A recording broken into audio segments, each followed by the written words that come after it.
l'évaluation des contrats d'objectifs des ministres pour le compte de l'année 2025. Et au terme donc de cet exercice, ce qu'on peut retenir sur le plan statistique et sur le plan des chiffres, c'est que nous avons une moyenne effectivement qui va au-delà de 90%. Nous sommes pratiquement à une moyenne de 91%, un peu moins, contre une moyenne d'un peu plus de 88% pour 2024, ce qui fait ressortir une progression de plus de 2,5 points pour l'ensemble donc agrégé des contrats d'objectifs, ce qui dénote effectivement qu'il y a un meilleur accomplissement des contrats d'objectifs en 2025 par rapport à 2024. Il y a de réels motifs de satisfaction parce qu'effectivement les ministres et leurs collaborateurs ont mis du cœur à l'ouvrage au cours de l'année 2025 et ont exécuté les différents objectifs qui leur étaient donc fixés avec beaucoup d'engagement. Évidemment, je me plais toujours à le rappeler, nous n'allons pas nous satisfaire des chiffres. Le plus important, c'est l'impact sur la vie des Burkinabés. Et ce qu'il faut dire effectivement, c'est que le constat est là, sur la plupart des grandes priorités qui ont été fixées, que ce soit sur le plan de la reconquête, de la sécurisation du territoire, mais aussi sur le plan de la mise en œuvre des différentes politiques de développement. On constate effectivement un certain nombre d'avancées. Le chantier, il reste immense.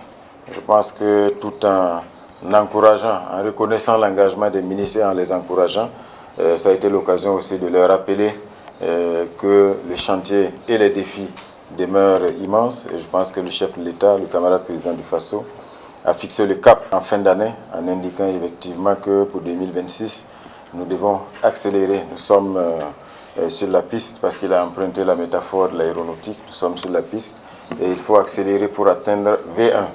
V1 étant la vitesse à laquelle donc, on n'a plus autre choix que décoller. Et donc c'est cette instruction qui a donc été traduite aux différents ministres en les engageant pour 2026 donc, à aller encore plus vite dans l'accomplissement des missions qui leur sont assignées. Le mérite, il revient aux ministres, il revient également à leurs collaborateurs directs, mais effectivement à l'ensemble des agents publics, partout où ils sont déployés, les serviteurs de l'État. Et je pense que c'est l'engagement de tous qui permet aujourd'hui de pouvoir donc, année après année, enregistrer des avancées dans la quête donc d'un Burkina souverain et d'un Burkina prospère.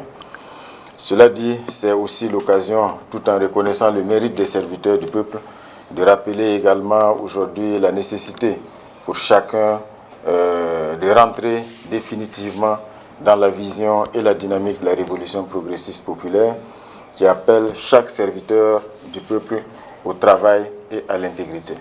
Je pense que ce que les dernières révélations qui continuent donc de défrayer les chroniques montrent effectivement qu'au sein de notre administration, la grande majorité des serviteurs du peuple aujourd'hui sont des modèles d'engagement, sont des modèles d'intégrité. Mais malheureusement, nous avons toujours donc, dans les rangs des serviteurs du peuple des gens qui continuent donc de s'adonner à certaines pratiques qui n'honorent pas leur profession, qui n'honorent pas le pays. Et en 2026, là également, les orientations du chef de l'État sont très claires. Il faut combattre avec la dernière énergie ces comportements et ces dérives. Et c'est ce que nous allons faire. Parce que, évidemment, cela est inacceptable dans la dynamique actuelle de notre pays, qui est en quête donc, de souveraineté, qui est en quête de prospérité partagée pour l'ensemble des citoyens burkinabés. Donc on doit effectivement comprendre ce message, s'aligner et abandonner donc, ces mauvaises pratiques-là.